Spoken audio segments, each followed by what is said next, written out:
Shalom, shalom la famille, shalom bien-aimés dans le Seigneur. C'est toujours une grande joie immense de se retrouver. Si c'est la première fois que vous passez par ici, veuillez juste vous abonner, liker, partager la vidéo. Bien-aimé, j'aimerais dire à quelqu'un, à toi qui écoutes cette vidéo, reste ferme dans la foi. Reste ferme dans la foi, bien-aimé. Bien-aimé, n'envie pas quelqu'un. Ne dis pas, oh, ma vie ne donne pas. Ma vie est au répondeur. Tu regardes les autres. Tu apprécies plutôt les autres au lieu de te contenter de ce que tu as. Contente-toi de ce que tu as et crois en Dieu. Regarde plutôt à Dieu.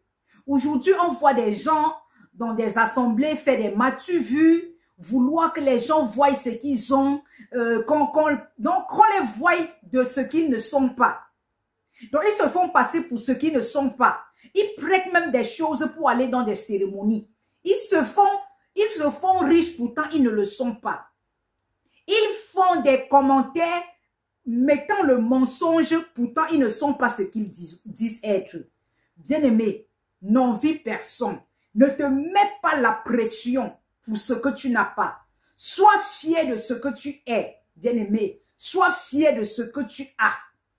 Bien-aimé, reste ferme dans la foi. Ici-bas, nous allons comprendre que nous sommes de passage. Donc tout ça ne sert à rien. Ici, là, nous sommes juste des transitaires. Et nous devons comprendre que la Bible nous dit dans le livre d'Éphésiens 1 au verset 3 que nous rendons grâce au Père qui nous a bénis de toutes sortes de bénédictions spirituelles dans les lieux célestes en Christ. Un enfant de Dieu est déjà béni. Un enfant de Dieu a déjà la bénédiction. Un enfant de Dieu, c'est celui qui est connu de Dieu. Un enfant de Dieu, c'est celui que Dieu conduit. Un enfant de Dieu, c'est celui que le Seigneur a des projets de bonheur pour lui et non de malheur. Ce que tu traverses n'est que des épreuves. Ce ne sont que des épreuves qui vont passer. Tu n'as pas besoin de te secouer. Tu n'as pas besoin d'envier les autres. Tu n'as pas besoin de faire comme si la vie ne s'arrêtait que sur ce que tu es. Car Dieu a des promesses. Il a des choses pour toi. La parole dit dans le livre de Corinthiens que ses promesses sont oui et amen. Bien-aimé, ses promesses sont oui et amen, c'est-à-dire il va l'accomplir. Reste ferme sur la foi. Reste ferme dans la foi, bien-aimé. Appuie-toi sur la foi. Ne regarde pas. Lorsqu'on dit s'appuyer sur la foi, bien-aimé, ne regarde pas aux choses que tu vois, mais regarde à ceux qui sont invisibles. Ceux qui sont autour de toi ne doivent pas voir ce que toi tu vois dans l'invisible. Car la foi, c'est voir ce qui est dans l'invisible que celui qui est près de toi, qui n'est pas enfant de Dieu, ne voit pas. Donc on peut t'insulter de tout nom. On peut te donner tout genre de nom. Mais toi, tu sais qui tu es. Tu sais en qui tu as mis ta confiance. Tu sais qui t'a sauvé. Et tu sais les promesses qu'il a pour toi. Et tu sais que tôt ou tard, ça va s'accomplir. Tu vois dans la foi, tu vois tout ce qui est dans la foi et tu espères en cela. Tu attends que cela n'arrive, bien-aimé. Car ça arrivera. N'envie pas les autres. Sois fier de ce que tu es et de ce que tu as. Bien-aimé, le Dieu que nous servons, nous allons comprendre que dans le livre d'Agé 2 au verset 8, l'or et l'argent appartiennent à Dieu. Donc, si notre Père, parce que dans la nouvelle alliance que nous sommes, le Dieu Tout-Puissant, le Dieu vivant, le Dieu créateur devient notre Père. Si tu as un Père bien-aimé, et il dit que tu es son héritier, si tu as un Père, tout ce qu'il a t'appartient, bien-aimé. Tout ce que ton Père a, c'est pour toi. L'or et l'argent appartiennent à Dieu, et cela, c'est pour toi, bien-aimé. Tu n'as pas besoin de souffrir. Et l'or et l'argent, la bien-aimée, c'est rien comparé à ce que Dieu a. Donc, c'est juste une façon même de présenter la grandeur de ce que Dieu a et de ce qu'il est. Parce que cela même est petit, comparément à ce que Dieu est et ce qu'il a. Dieu, c'est le Dieu tout-puissant, créateur de toutes choses. Le Dieu que nous servons, créateur de toutes choses. C'est lui qui a créé toutes choses. Toutes choses ont été créées par lui et pour lui, pour sa gloire. Et il te connaît. Il t'a appelé, il t'a choisi. Tu n'es pas comme des autres. Tu es différent d'autres personnes. Il y a la différence entre toi et ceux qui ne servent pas Dieu. Malachie 3,18. Sois fier de ce que tu es. Sois fier de ce que tu as. Bien-aimé, regarde Job. Après toutes les épreuves que Job a traversées, il est resté ferme. Il est resté ferme sur sa foi. Il s'est accroché. Il était dans la foi. Il était toujours là. Il espérait en son Dieu. Malgré toutes les calamités, il ne faisait que dire, mon Dieu est bon. Il ne faisait que adorer le Seigneur. Il n'a pas insulté le Seigneur malgré tout ce qui l'arrivait. Et il ne regardait pas aux autres. Il restait toujours le regard fixé à son Dieu, le regard fixé au Père. Et au moment convenu, bien-aimé, regardez ce que Dieu avait fait. Dieu a changé son histoire. Bien-aimé, quelle que soit l'épreuve que tu traverses, sache que le Dieu que nous servons, c'est un Dieu qui restaure. C'est un Dieu qui restaure. Lui, bien-aimé, regarde seulement à lui. Ne laisse pas le diable te décevoir. Lui, dans la vie, c'est rien que Dieu qui peut te bénir sans demander de contrepartie. Donc, il te bénit, il ne demande pas que tu vas donner une personne. Mais le diable, lorsqu'il te bénit, bien-aimé, il va vouloir une contrepartie qui te sera difficile de le faire. Même ceux qui sont dans des crimes de l'autre côté satanique là, ce qu'on les demande comme condition, ils font, bien-aimé, c'est parce qu'ils sont dépassés. Ils font le semblant, mais ils sont dépassés avant d'accepter. Il n'y a personne qui peut se plaire quand il est dans le camp de ce Satan. Le Dieu que nous servons, c'est lui seul qui est le Dieu qui est amour, qui nous aime, qui ne nous donne pas des conditions qui nous feront mal. Les conditions, ce que Dieu nous demande seulement, c'est de le servir. C'est de faire sa volonté, qui n'est même pas difficile. Mais le diable, non seulement lui-même, il est créature, mais il n'atteint même pas Dieu. Il n'atteint pas celui que tu sais. Ne laisse pas le diable te décevoir. Ne laisse pas le diable te conduire. Ne laisse pas le diable te flatter. Qui vient un peu te flatter, dit que non, regarde. Non! Toutes ces choses, les envies, vouloir regarder à l'autre, vouloir penser que ta vie n'est rien. Bien-aimé, ce sont des pensées que c'est le diable qui peut mettre dans ta tête. Regarde qu'au Seigneur. Regarde qu'à lui seul, bien-aimé.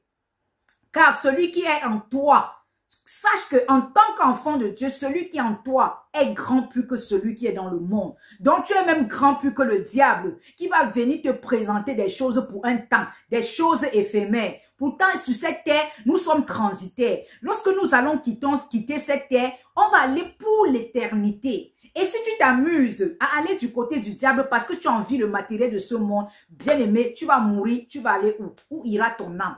Je vais nous raconter cette histoire.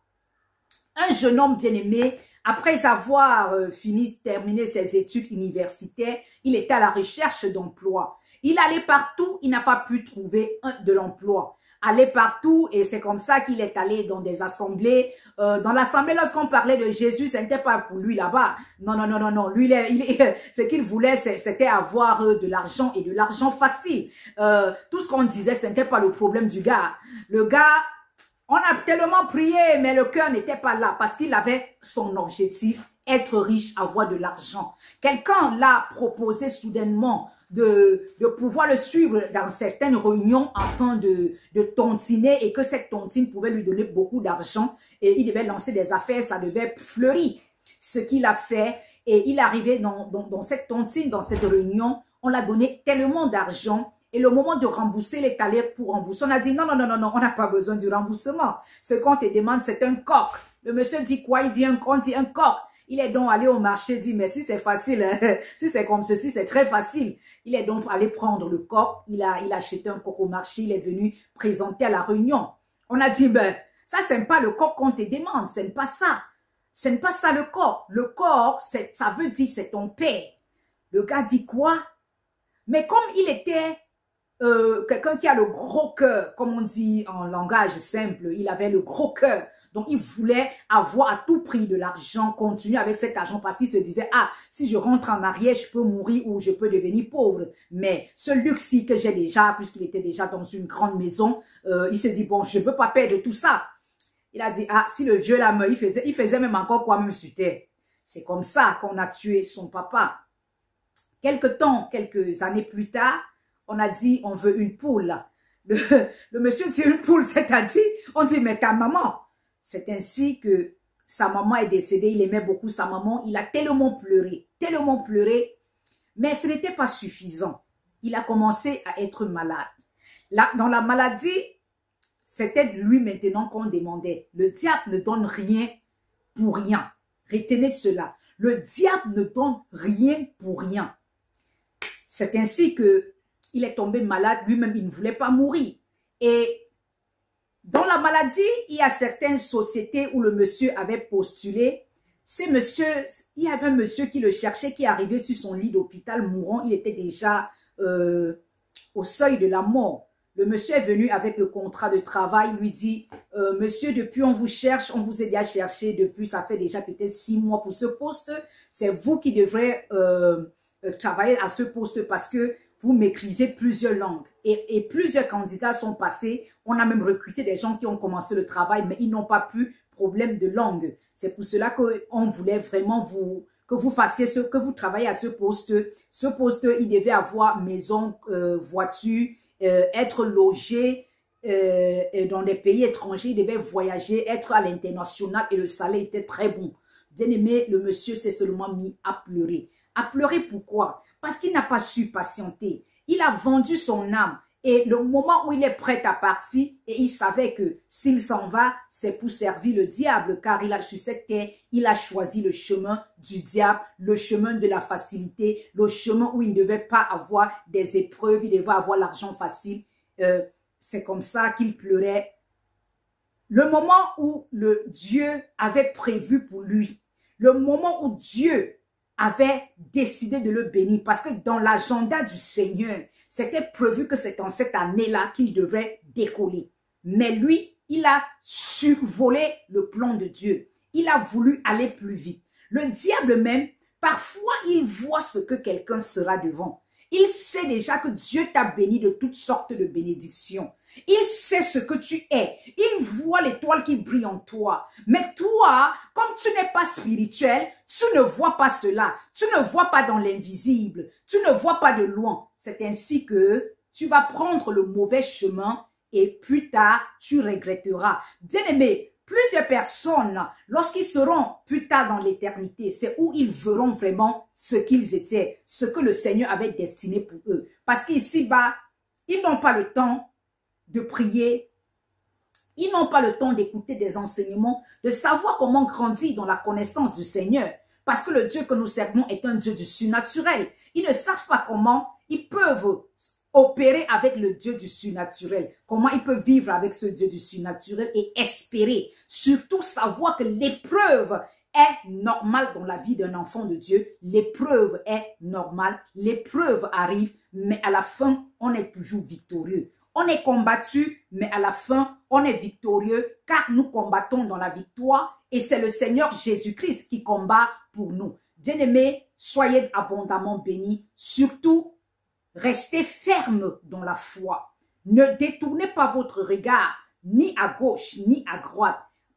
N'enviez surtout pas d'autres personnes parce que vous vous dites ils ont, vous n'aviez pas. Vous ne connaissiez pas le lendemain. Vous ne saviez pas ce que le Seigneur a prévu pour vous. Le salut que vous avez reçu en Christ Jésus, bien-aimé, ça vient avec un paquet. C'est un package. C'est un package, bien-aimé. Et ce package-là a plusieurs choses. Ça a les bénédictions, de l'argent, tout ce que quelqu'un peut avoir sur cette terre pour être à l'aise. C'est dans le package du salut. Bien-aimé, mais il faut être patient afin que ce package progressivement puisse se manifester dans la vie de chacun de nous. Bien-aimé, le salut que nous avons reçu, accrochons-nous à cela, la foi en Jésus-Christ, et sachons qu'il est le Dieu Tout-Puissant, celui qui est capable de renverser toute situation, celui qui est capable de changer toute situation, celui qui est le Tout-Puissant, le Dieu créateur, le Dieu véritable. Demeurons bénis.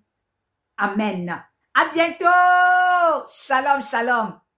Il a la capacité de tout bouleverser. Aïe! J'ai un Dieu, oh, qui s'appelle Jésus de Nazareth. Il a la capacité de tout bouleverser. Aïe! J'ai un Dieu qui s'appelle Yeshua HaMashiach. Il a la capacité de tout bouleverser. Le Dieu qui a bouleversé ma vie. Le Dieu qui m'a transformé. Le Dieu qui a fait de moi ce que je suis. Le Dieu qui a fait, bien-aimé, des choses inexplicables. Des choses, bien-aimé, que l'œil ne peut voir et les oreilles ne peuvent entendre. Des choses qui surpassent l'entendement humain. Il a la capacité de tout changer.